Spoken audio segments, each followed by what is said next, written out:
আপনি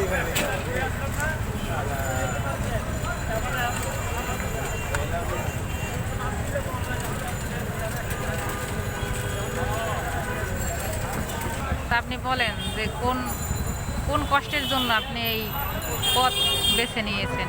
আমার স্বামী কষ্ট, ওই তো হ্যাঁ একা পারে না, হ্যাঁ অসুস্থ তো, নিজের মেরুদণ্ডটা ব্যথা, তাকে চালাইতে হয় না বলতে আমি রাস্তায় নামি, নাইলে তো আর আমি মহিলা মানুষ রাস্তায় নামার কোনো প্রশ্নই আসে না।